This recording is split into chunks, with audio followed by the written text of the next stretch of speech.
Okay, so like I said before, we are going to be starting a new series, which is going to be our last series together. Before I move on, I know it's very sad, but it's a very important series. I was thinking about it, and I was like, what would be the most important series that I could leave you guys with? And I decided to just do a catch-all series where I would just talk about the 5 things that I hope that you guys have learned from me over the last 2 years that I've been here. For most of you in here, it hasn't been that long, but for however long I've been with you. So these are the 5 most important things that I hope you've learned from me over the past few years. So tonight we're going to read from Romans chapter 8, which is my favorite chapter in the whole Bible. I think it's one of the most significant. It's very dense. It's very theological, but it's incredible. It's just absolutely incredible the way Paul talks. So Paul is writing to a church in Rome who's going through a lot of the same problems that we go through today: division, racism, political issues, plagues, suffering, literally all the same things that we're going through today. And he basically lays out the whole gospel message. He I don't know why I'm not using this. Do I need this? No? No? All right. And so he lays out all the, the whole gospel message. He explains how we've all sinned and how we're deserving of punishment. But then Jesus came down. He died on a cross. He rose from the grave to give us new life. And then in Romans 8, he gets to the conclusion. He gets to the conclusion of the whole gospel message. And this is what he says. Verse 35. Can anything ever separate us from Christ's love? Does it mean he no longer loves us if we have trouble or calamity, or are persecuted or hungry or destitute or in danger or threatened with death? As the scriptures say, for your sake we are killed every day. We are being slaughtered like sheep. No, despite all these things, overwhelming victory is ours through Christ who loved us. And I am convinced that nothing can ever separate us from God's love, neither death nor life, neither angels nor demons, neither our fears for today nor our worries about tomorrow. Not even all the powers of hell can separate us from God's love. No power in the sky above or in the earth below. Indeed, nothing in all creation will ever be able to separate us from the love of God that is revealed in Christ Jesus our Lord. So the title of the message tonight is God Loves You. If there's one thing, one of the top 5 things that I want you guys to have learned from me, is that God loves you. So let's pray, and then we'll get into this.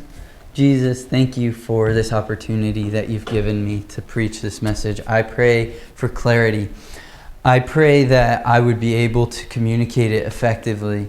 And I pray that everyone in here would have open hearts and open minds to be able to understand how much you really do love us. God, we just want to know. We just want to understand. We just want to be close to you. So in this moment, I pray that you would do that. Anything that we have brought in, any worries, any doubts, any fears, any struggles that we've brought with us, I pray that you would remove them from us tonight. Give us your peace. Give us your love. Give us your forgiveness. We love you, and we're asking for it in Jesus' name. Amen. So do you guys, I don't know if any of you have much experience with babies, but a couple years ago, my older sister had a baby, so it was my first nephew. He's 4 now, and he's so cute. He's amazing, and I love him, and he's the best. But, I remember when I first found out that my sister was going to be having a baby, I was like, ugh, baby. That's disgusting. All babies... Yeah, exactly, and that is exactly my point. Is I was just like, ew, poop, vomit, tears. That's all babies do. It's I was just like, that's disgusting. Who would ever want a baby? But then I saw it, and I was like, dang, okay, that's pretty cute. Like, he's pretty cute. But the problem was he didn't seem to like me. Every time I held him, he would cry. Every time I tried to make him laugh, he would scream. And it was just like I babysat him one night, and I just remember like literally doing nothing but just holding him, this little squishy like white ball of flesh, just screaming in my arms all night. Like, it was no fun. And so like I really wanted him to like me. Like, I really wanted this kid to like me, but it seemed like no matter what I did, he just did not like me. But I remember the first time I actually like made him laugh. I remember the first time I actually like made him show me some sort of affection. I had been watching him for the whole day, or for a couple hours or something like that. And at this point, he's probably like a year old, so he's not like a newborn baby. So he's kind of starting to develop a personality. And I was just like holding him. I was like, "Hi, Thomas," and he smiled at me. He actually smiled at me, and it was like, when I realized like this kid actually loves me, it like made me feel something that I don't know if I had ever felt before. The love of a baby is something really, really special. When a baby or a child really loves you, it's something special. That's why like every time I pass like a 3-year-old, I'm like, "Hi," because I just want them to love me. Like, I just want them to love me. But the problem with babies and little kids is that their love is fickle.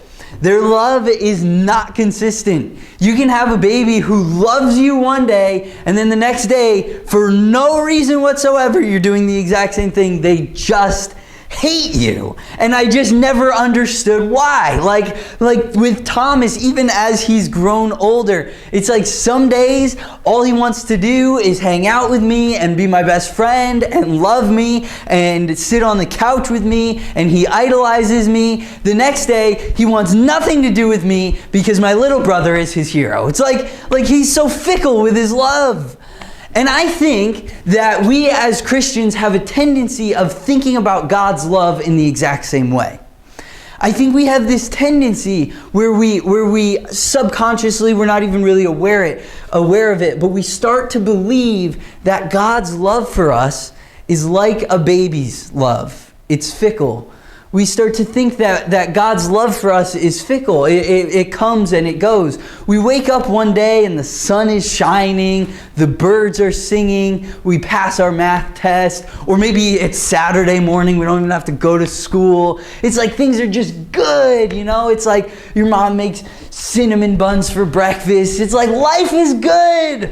God must love me today. But then the next day we wake up and, you know, your mom left for work without even making you lunch, and so you go the whole day hungry. Or, you know, you wake up and you stub your toe on the bed and it's raining and it's just like 100 degrees outside and it's just miserable. And we're like, well, God must hate me today. I don't know. It's just like he loves me some days, but then he hates me other days. I think that we have this tendency of falling into this place where we believe that God's love for us is fickle. And this is the same problem that the Christians in this Roman church who Paul was writing to were facing. Like I said, they were facing the exact same questions that we had today. The exact same problems that we had today. This was a minority group in Rome. There was probably only like 100 Christians in all of Rome, and there was probably like 100,000 people in Rome. So it was a tiny, tiny minority group, and everybody hated them. The government was out to get them. They were suffering. Some people were dying for their beliefs. They were going through hell. They were going through hard times. And they were just wondering, like, when I go through tough times, does that mean that God doesn't love me anymore? Those are the kinds of questions that they were asking. Those were the kinds of questions that they wanted clarity about. See, what you have to understand is the situation or the culture that they were in at the time was a culture that believed if it doesn't rain and no crops grows, it's because the gods hate you. You know, like Zeus is up there and one day he's like, you know what? I really hate this guy. I'm going to send a lightning bolt straight into his house and everybody's going to die. It's like that was their worldview. you. That's how they thought. So they thought if bad things happen to you, it's because the gods hate you. And so these Christians are in this new dynamic where they're like, okay, we now have this God whose love is supposed to be unconditional, whose love, it doesn't depend on what I do, whose love isn't fickle, but still I'm going through tough times. So when I'm facing a famine, does that mean that Jesus doesn't love me anymore? When I'm facing persecution, does that mean that Jesus doesn't love me anymore? And Paul writes this letter to say to them one thing. He has one thing, one main point to say to them. He lays out the whole gospel. He says we've all messed up, we've all sinned, we've all been through crap. Jesus came down from heaven. He died on the cross, and he rose from the grave just to reestablish God's relationship with you. And so if God was willing to go through all of that just to be close to you, then if there is one thing in this world that's certain, if there's one thing in life you can count on, if there is one thing that you can hold on to for sure, it's that God loves you and nothing's going to change that. God loves you and nothing is going to change that. That is the main point of Paul's writing to the Romans, and that is the main point of this message tonight. You guys need to understand that when you go through tough times, it doesn't mean that God doesn't love you. When you go through tough times, God still loves you. When you go through doubt and you're not even sure if he exists, God still loves you. When you go through insecurity or you're being bullied at school, God still loves you. When you sin and you mess up and you feel like you could never be forgiven and you feel like you've done everything wrong in your entire life and all you've ever done was turn your back on God, you need to know that God still loves you. The Bible is very clear, and Paul is very clear right here, that there is nothing that you can do that could ever separate you from God's love.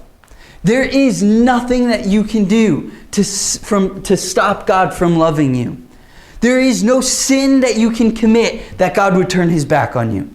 There is no trial that you would go through that God would turn his back on you. There is no situation that you could be in where God would turn his back on you. God loves you, and nothing is going to change that. Nothing is going to change that. Do you guys remember the first time you felt like you genuinely loved something? You remember the first time you genuinely loved something? I remember for me, for most of my life, I thought I knew what love was. I thought I understood love. But something happened to me a few years ago, and it changed my whole understanding of love. It redefined my entire concept of what it means to love. I remember back when I was really little thinking that I loved my turtle. Looking back on it, I didn't really love him that much. I remember when I was little thinking that I loved my blue blanket, my safety blanket that I slept with every night. But looking back on it, I didn't really love it that much. I remember thinking growing up that I loved sports, but looking back on it, I really didn't love sports that much. But I remember one day, one Christmas morning, I woke up, I went downstairs. Underneath the Christmas tree, I opened up a present. Classic. And there it was, a Game Boy Advance SP with Pokemon Sapphire. And all of a sudden, I knew what love was. I knew what love was in that moment. When I opened up that present, I understood love for the first time. It was love at first sight. I was freaking out. I could not believe it. I was so excited. I have never been so excited. It actually folded. It folded open. Before that, all the Game Boys were just like solid bricks. It was so high tech. It was like navy blue. It was beautiful. In fact, the Pokemon Sapphire card thingy, I don't even know what you call it, cartridge, was the exact same color. It was like all perfect. Oh my gosh. It was love at first sight. From that day on, I went everywhere with my Game Boy. I took it everywhere. I spent hours and hours and hours playing Pokemon Sapphire. I think I logged like 300 hours on it in like a year. And I just played it so much. Those animals, those Pokemon in the game, they weren't just digital, numbers on a screen. They were actually my friends. They were my partners. I felt like I created a new life inside of this game. I was absolutely in love. I took it everywhere. I played it everywhere, including the bathroom. Including the bathroom. Until one fateful day. I had just finished pooping. I get up, turn around to flush the toilet. And it was in your lap, wasn't it? And it fell in the toilet. Now, in this moment, understand, I have two options. Start crying. I could just go get another Game Boy, right? I could just go buy another Game Boy. Like, they weren't that expensive. I could have just bought a new one, bought a new Pokemon game, started from scratch. Or I could go after it. I could go after it. Let me tell you, without even thinking, without even hesitating, I reached my hand in that toilet as fast as I could, and I grabbed my Game Boy. Now I'll tell you, it was fine. It worked. I saved it. It was fine. Like, they don't make technology like they used to. I will tell you, it was a lot more durable than an iPhone. It withstood the toilet. And I pulled it out, and it was perfect, and I saved that Game Boy. But it was in that moment that I realized what true love really is. I realized that true love means caring for things that you love for, doing everything that you possibly can, going above and beyond what you would normally do to protect the things that you love. And I think that we sometimes get God's love confused in our minds. We sometimes over-spiritualize God's love. We theologize about God's love. We talk about the theology behind it. We talk about how it works and how it changes our lives. And I think that we just make it way too complicated than it really is. Because all that God's love really, really means is that He cares about you. He's going to protect you. And when you are sitting in a pile of crap, He is going to reach in there and pull you out. Literally and metaphorically. When we are going through tough times, it is God's love that will pull us out. When we are going through difficult seasons, it's God's love that will get us through. When we are going through sin struggles that we can't seem to shake, it is God's love that breaks off the things that are holding us back. It is God's love that keeps us moving forward through tough times. I think that so often we get it so confused and we make it way more complicated than it has to be. Guys, to love something means to care about it. It means to think that it's precious. It means to be willing to do anything to protect it and to make sure that it prospers. And that is how God sees you. God sees you as valuable. God sees you as worth a price. God sees you as worth the price of His Son. God sees you as important. And God loves you so much that He is willing to protect you no matter what you are going through. So guys, as we close, I want you to understand what Paul is trying to get these Roman Christians to understand. There is nothing that you can do. There is nothing that can happen in your life that can change the fact that God loves you. But we don't have to make this an overly complicated topic. We don't need to make this an overly complicated subject. I could go into the Greek and explain how the Greek has 4 different kinds of words that all mean love, and how God's love is a greater word than all the other kinds of love. But it doesn't matter. Because at the end of the day, we all know and we all understand deep down what love really is. Love is a call to protection. Love is a call to salvation. Love is a call to value. I'm a firm believer that the value of an object is dictated by how much someone is willing to pay for it. If I said, I paid $3 for this cup of coffee, I'm willing to pay $3 for this cup of coffee, that's how much it costs. If somebody said this cup of coffee costs $10 million, then if nobody's willing to pay that much for it, it doesn't cost that much. No matter how much you say it costs, if somebody's not willing to pay the price for it, then it's not worth that. But you guys have to understand that your price is Jesus. Jesus is the price that God paid in order to get you back into relationship with Him. If God was willing to sacrifice Himself on the cross, then there is nothing that He would not do for you. That's what Paul is trying to say to the Roman church then, and I believe that that's what he's trying to say to us today too. So as we close, let's stand to our feet. I want everyone to close our eyes and bow our heads. 1 second, Cameron. I'll get you in a second. Just stand up for a second. I'm just going to give you guys an opportunity to respond however you want to. I'm a firm believer that God's love is a free gift that's offered to each and every one of us. It's offered for every single one of you, and you have the right, you have the ability to reach out and take it. But in order to receive it, it requires a response on your end. And so in this moment, if you would just say, God, I want to experience your love. It doesn't have to be for the first time. You could have done this a million times in the past.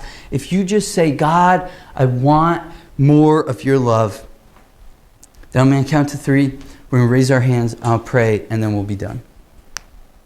So if you want more of God's love, on the count of 3. 1, 2, 3. I'm raising my hand too. I want more of God's love. Jesus, we thank you for the abundant love that you poured out on us. We thank you for the love that you displayed to us by dying on the cross. We thank you that you love us. We thank you that you care for us. We thank you that you have plans for our lives. God, I pray that this message would go with us as we go about our day, as we go about our week. I just pray that you would remind us how much you truly do love us, how much you care about us, and what you are willing to do to protect us. God, keep us in your love. In Jesus' name. Amen.